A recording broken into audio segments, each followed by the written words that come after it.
Hello friend, मैं लक्की Kumar L की class में आपका स्वागत है। आज इस वीडियो में मैं भौतिकी के चैप्टर नंबर 2 प्रकाश के अपवर्तन के 30 महत्वपूर्ण ऑब्जेक्टिव क्वेश्चन बताने जा रहा हूं, जो कि मैट्रिक परीक्षा में बार पूछे जाते हैं। तो दोस्तों, एक भी क्वेश्चन को स्किप नहीं करना है, वीडियो को शुरू से अंत तक देखना है। वीडियो को लाइक सब्सक्राइब जरूर करें और बेल आइकन दबाना ना भूलें। तो चलिए स्टार्ट करते हैं आज का पहला क्वेश्चन। क्वेश्चन नंबर 1, उत्तल लेंस में वस्तु जब अनंत पर हो तो उसका प्रतिबिंब कहाँ बनेगा। यहाँ पर बताना आपको, उत्तल लेंस में वस्तु जब अनंत पर हो तो उसका प्रतिबिंब कहाँ बनेगा। तो यहाँ पर ऑप्शन है ए फोकस पर, बी ध्रुव पर, सी वक्रता केंद्र पर, डी ध्रुव और फोकस के बीच में।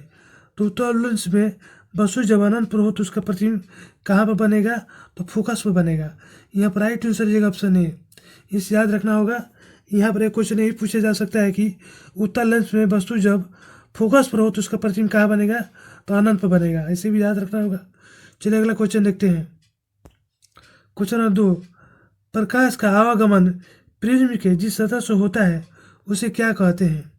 यहाँ पर बताना है आपको, प्रकाश का आवागमन प्रिज्म के जिस सतह से होता है उसे क्या कहते हैं। यहाँ पर ऑप्शन है ए प्रवर्तन सतह, बी अप्रवर्तन सतह, सी इनमें से दोनों, डी इनमें से कोई नहीं। तो प्रकाश का आवागमन प्रिज्म के जिस सतह से होता है उसे क्या कहते हैं, उसे अपवर्तन सतह कहते हैं। यहाँ पर राइट आंसर है ऑप्शन बी। इसे याद रखना होगा। चलिए अगला क्वेश्चन देखते हैं। क्वेश्चन नंबर 3, काल्पनिक प्रतिबिंब कैसा होता है। यहाँ पर बताना आपको, काल्पनिक प्रतिबिंब कैसा होता है। यहाँ पर ऑप्शन ए उल्टा, बी सीधा, सी उल्टा और सीधा दोनों, डी इनमें से कोई नहीं। तो काल्पनिक प्रतिबिंब कैसा होता है, तो सीधा होता है। यहाँ पर राइट आंसर है ऑप्शन बी। इसे याद रखना होगा। चलिए अगला क्वेश्चन देखते हैं। क्वेश्चन नंबर 4, वास्तविक प्रतिबिंब कैसा होता है। यहाँ पर बताना आपको, वास्तविक प्रतिबिंब कैसा होता है। तो यहाँ पर ऑप्शन है ए उल्टा, बी सीधा, सी उल्टा और सीधा दोनों, डी इनमें से कोई नहीं।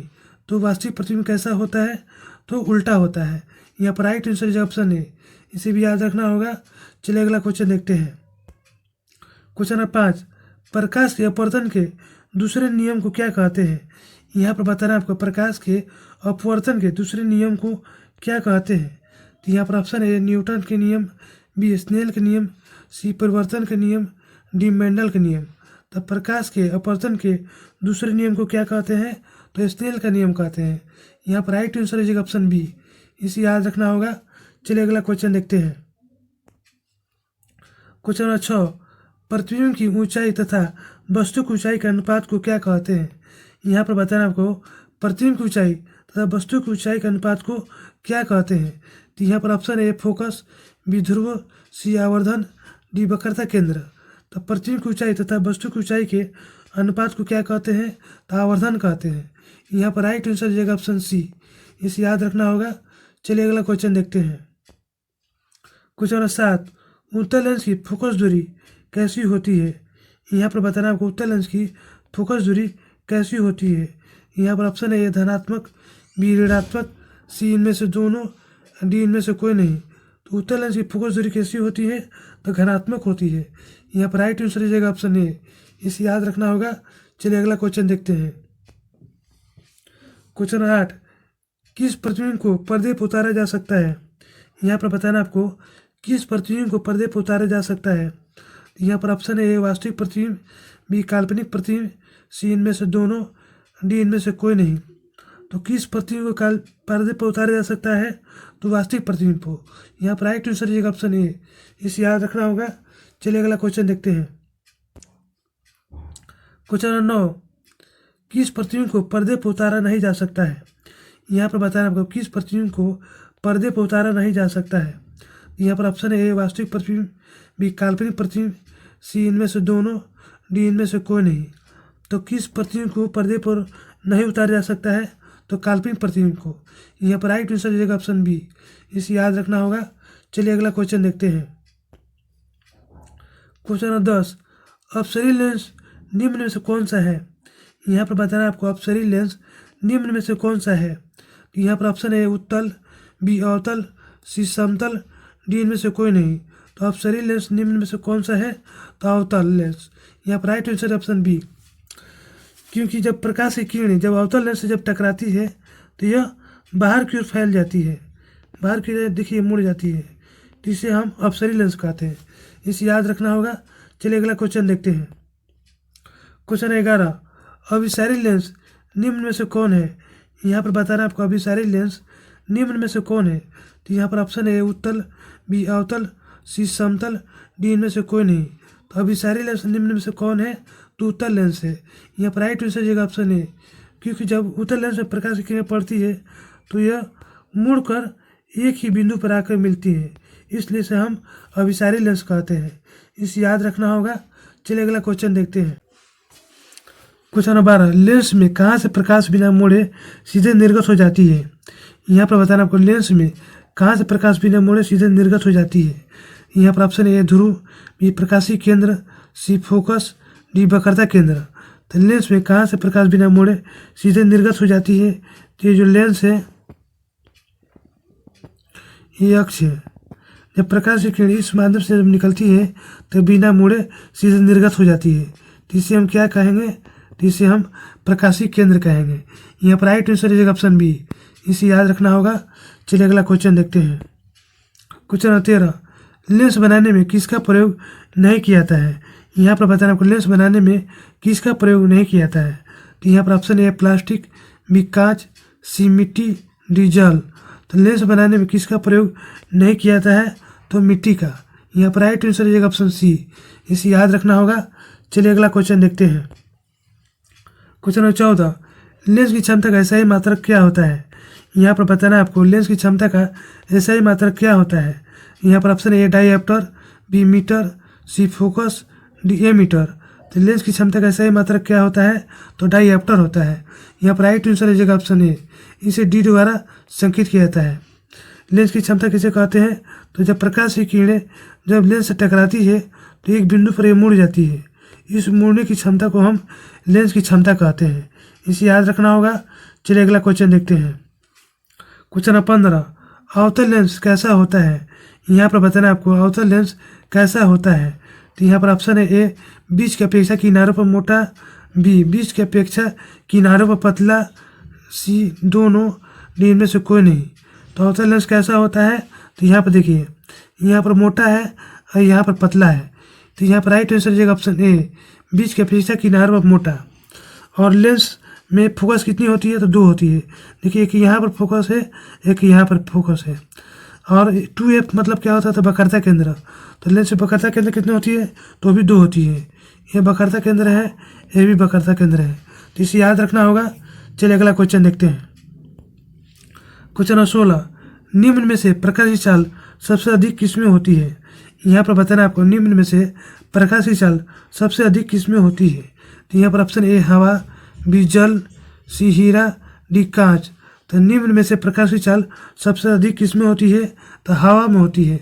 यहाँ पर राइट आंसर है ऑप्शन ए, इसे याद रखना होगा। चलिए अगला क्वेश्चन देखते हैं। क्वेश्चन 17, टिंडल प्रभाव प्रकाश की कौन सी घटना को दर्शाता है? यहाँ पर बताना आपको टिंडल प्रभाव प्रकाश की कौन सी घटना को दर्शाता है। तो यहाँ पर ऑप्शन ए प्रकाश का अपवर्तन, बी प्रकाश का परावर्तन, सी प्रकाश का प्रकीर्णन, डी प्रकाश का विवर्तन। तो टिंडल प्रभाव प्रकाश की कौन सी घटना को दर्शाता है? तो प्रकाश का प्रकीर्णन। यहाँ पर राइट आंसर है ऑप्शन सी, इसे याद रखना होगा। चलिए अगला क्वेश्चन देखते हैं। क्वेश्चन 18, उत्तल लेंस कैसा होता है? यहाँ पर बताना आपको उत्तल लेंस कैसा होता है। यहाँ पर ऑप्शन है ए किनारों की अपेक्षा बीच में मोटा, बी किनारों की अपेक्षा बीच में पतला, सी इनमें से दोनों, डी इनमें से कोई नहीं। तो यहाँ पर देखिए, यहाँ पर पतला है और यहाँ पर मोटा है। तो यहाँ पर आपका किनारों की अपेक्षा बीच में मोटा, ये ऑप्शन यहाँ पर राइट हो जाएगा, इसे याद रखना होगा। चलिए अगला क्वेश्चन देखते हैं। क्वेश्चन 19, प्रिज्म का अपवर्तन कोण कितने डिग्री का होता है? यहाँ पर बताना आपको प्रिज्म का अपवर्तन कोण कितने डिग्री का होता है। यहाँ पर option A 30 degree, B 60 degree, C 45 degree, D 90 degree. तो प्रिज्म का अपवर्तन कोण कितने डिग्री का होता है? तो 60 डिग्री का होता है। यहाँ पर राइट आंसर है ऑप्शन बी, इसे याद रखना होगा। चलिए अगला क्वेश्चन देखते हैं। क्वेश्चन 20, हीरे का अपवर्तनांक कितना होता है? यहाँ पर बताना आपको हीरे का अपवर्तनांक कितना होता है। यहाँ पर option A 1.44, B 1.33, C 1.50, D 2.42। तो हीरे का अपवर्तनांक कितना होता है? तो 2.42 होता है। यहाँ पर राइट आंसर हो ऑप्शन डी। यहाँ पर एक क्वेश्चन ये पूछा जा सकता है कि सबसे ज़्यादा अपवर्तनांक किसका होता है? तो हीरा का होता है, इसे भी याद रखना होगा। चलिए अगला क्वेश्चन देखते हैं। क्वेश्चन 21, पानी से भरी बीकर में रखा हुआ सिक्का ऊपर उठा हुआ प्रतीत होता है, कारण है? यहाँ पर बताना है आपको, पानी से भरा हुआ बीकर रखा हुआ सिक्का ऊपर की ओर उठा हुआ प्रतीत होता है, इसका कारण क्या है? तो यहाँ पर ऑप्शन है ए प्रकाश का अपवर्तन, बी प्रकाश का परावर्तन, सी प्रकाश का प्रकीर्णन, डी प्रकाश का विवर्तन। तो पानी से भरी बीकर में रखा हुआ सिक्का ऊपर की ओर उठा हुआ प्रतीत होता है, इसका कारण क्या है? यहाँ पर देखिए, ये जो सिक्का है पेंदी पे है, लेकिन यह देखने में ऊपर की ओर दिखाई देता है, तो इसका कारण क्या है? तो प्रकाश का अपवर्तन है। यहाँ पर राइट आंसर हो ऑप्शन ए, इसे याद रखना होगा। चलिए अगला क्वेश्चन देखते हैं। क्वेश्चन 22, पानी से भरी गिलास में रखा हुआ पेंसिल मुड़ा हुआ प्रतीत होता है, इसका क्या कारण है? यहाँ पर बताना है आपको, पानी से भरी हुई गिलास में रखा हुआ पेंसिल मुड़ा हुआ प्रतीत होता है, इसका कारण क्या है? यहाँ पर ऑप्शन ए प्रकाश का परावर्तन, बी प्रकाश का अपवर्तन, सी प्रकाश का प्रकीर्णन, डी प्रकाश का विवर्तन। तो ये जो पेंसिल है यहाँ पर देखिए मुड़ गया है, तो इसे क्या कहेंगे? तो प्रकाश का परावर्तन कहेंगे। यहाँ पर राइट आंसर हो ऑप्शन ए, इसे याद रखना होगा। चलिए अगला क्वेश्चन देखते हैं। क्वेश्चन 30, पानी का अपवर्तनांक कितना होता है? यहाँ पर बताना है आपको, पानी का अपवर्तनांक कितना होता है? यहाँ पर option A 1.33, B 1.44, B 1.50, D 1.71। तो पानी का अपवर्तनांक कितना होता है? तो 1.33 होता है। यहाँ पर राइट आंसर रहेगा ऑप्शन ए, इसे याद रखना होगा। चलिए अगला क्वेश्चन देखते हैं। क्वेश्चन 24, निम्न में से कौन सा सघन माध्यम है? यहाँ पर बताना आपको, निम्न में से कौन सा सघन माध्यम है? तो यहाँ पर ऑप्शन ए कांच, बी हवा, सी जल, डी इनमें से कोई नहीं। तो सघन माध्यम किसे कहते हैं? तो जो मजबूत होता है। तो कांच, हवा, जल में सबसे मजबूत कौन है? तो कांच है, इसलिए यहाँ पर राइट आंसर है ऑप्शन ए, कांच एक सघन माध्यम है। चलिए अगला क्वेश्चन देखते हैं। क्वेश्चन 25, प्रकाश की चाल सबसे अधिक किस में होती है? यहाँ पर बताना आपको, प्रकाश की चाल सबसे अधिक किस में होती है? यहाँ पर ऑप्शन ए निर्वात, बी हवा, सी स्टील, डी कांच। तो प्रकाश की चाल सबसे अधिक किस में होती है? तो निर्वात में होती है। यहाँ पर राइट आंसर रहेगा ऑप्शन ए, इसे याद रखना होगा। और वायु जहाँ नहीं रहती उसे निर्वात कहते हैं। निर्वात किसे कहते हैं? तो जहाँ पर वायु न हो, इसे भी याद रखना होगा। चलिए अगला क्वेश्चन देखते हैं। क्वेश्चन 26, जब प्रकाश की किरण सघन माध्यम से विरल माध्यम में प्रवेश करती है तो किस ओर मुड़ जाती है? यहाँ पर बताना है, जब प्रकाश की किरण सघन माध्यम से विरल माध्यम में प्रवेश करती है तो किस ओर मुड़ जाती है? यहाँ पर ऑप्शन ए अभिलंब से दूर चल जाती है, बी अभिलंब की ओर मुड़ जाती है, सी सीधे निर्गत हो जाती है, डी इनमें से कोई नहीं। तो जब प्रकाश की किरण जो सघन माध्यम है, सघन माध्यम से विरल माध्यम में, ये जो है विरल माध्यम है, सघन माध्यम जब विरल माध्यम में जाती है तो किस ओर मुड़ जाती है? तो सघन माध्यम किसे कहते हैं? तो कांच जो है सघन माध्यम है, हवा है विरल माध्यम है। तो जब प्रकाश की किरण सघन माध्यम से जब विरल माध्यम में जब जाती है तो किस ओर मुड़ जाती है? तो यहाँ देखिए, ये जो प्रकाश की किरण है ये इसको यहाँ पर आना चाहिए, लेकिन ये इधर चल गई है, तो यह इधर चल गई है, यानी कि यह अभिलंब से दूर चल गई है। तो यहाँ पर राइट आंसर रहेगा ऑप्शन ए, 26 का राइट आंसर ए हो जाएगा, अभिलंब से दूर चल जाती है, इसे याद रखना होगा। चलिए क्वेश्चन 27, प्रकाश की किरण विरल माध्यम से सघन माध्यम में प्रवेश करती है तो किस ओर मुड़ जाती है? यहाँ पर बताना आपको, प्रकाश की किरण विरल माध्यम से सघन माध्यम में प्रवेश करती है तो किस ओर मुड़ जाती है? तो यहाँ पर देखिए, ये जो विरल माध्यम है और ये सघन माध्यम है, सघन माध्यम। जैसे प्रकाश की किरण विरल माध्यम से सघन माध्यम में, तो ये वायु हो गया विरल माध्यम, ये हो गया सघन माध्यम कांच। जो प्रकाश की किरण, ये जो प्रकाश की किरण है, इसको जब ये आती है तो इसको इस तरह इधर आना चाहिए, लेकिन यह अभिलंब की ओर मुड़ जाती है। तो यहाँ पर राइट आंसर रहेगा ऑप्शन बी, अभिलंब की ओर मुड़ जाती है। जब प्रकाश की किरण विरल माध्यम से सघन माध्यम में प्रवेश करती है तो किस ओर मुड़ जाती है? तो अभिलंब की ओर मुड़ जाती है। देखिए ये यहाँ पर मुड़ गई है, तो यहाँ पर राइट आंसर ऑप्शन बी, इसे याद रखना होगा। चलिए अगला क्वेश्चन देखते हैं।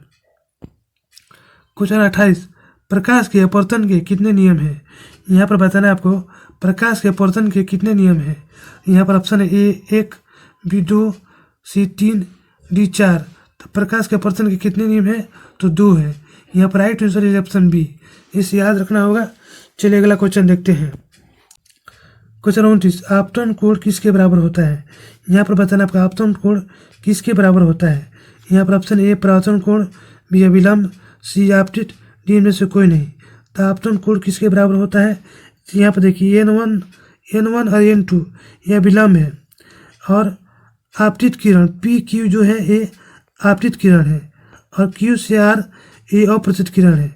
यहाँ पर जो कोण है I जो लेके आए मतलब आपतन कोण, R मतलब परावर्तन कोण। तो यहाँ मान लीजिए आपतन कोण 60 डिग्री का है तो परावर्तन कोण भी 60 डिग्री का होगा। तो यानी कि आपतन कोण परावर्तन कोण दोनों बराबर होता है। तो आपतन कोण किसके बराबर होता है? तो परावर्तन कोण के। यहाँ पर right answer is option A, इसे याद रखना होगा। चलिए अगला क्वेश्चन देखते हैं। क्वेश्चन 29, जब प्रकाश की किरणें एक माध्यम से दूसरे माध्यम में जाती है तो अपने पथ से विचलित हो जाती है, तो उसे क्या कहते हैं? यहाँ पर बताना है जब प्रकाश की किरणें एक माध्यम से दूसरे माध्यम में जाती है तो अपने पथ से विचलित हो जाती है, तो उसे क्या कहते हैं? यहाँ पर ऑप्शन ए प्रकाश का परावर्तन, बी प्रकाश का परावर्तन, सी प्रकाश का प्रकीर्णन, डी प्रकाश का विवर्तन। जो प्रकाश की किरणें, ये जो प्रकाश की किरणें हैं इसको इस तरह जाना चाहिए, लेकिन यह मुड़ जाती है, यह कि अपने पथ से विचलित हो जाती है, तो इसे हम क्या कहेंगे? तब प्रकाश का अपवर्तन कहेंगे। यहाँ पर right answer is option A, इसे याद रखना होगा। तो दोस्तों यहीं पर हमारा वीडियो समाप्त होता है। यदि हमारे वीडियो आपको अच्छा लगी तो इसे लाइक सब्सक्राइब जरूर करें और बेल आइकन को जरूर से जरूर दबाएं, जिससे नई वीडियो का नोटिफिकेशन आपको मिलता रहे।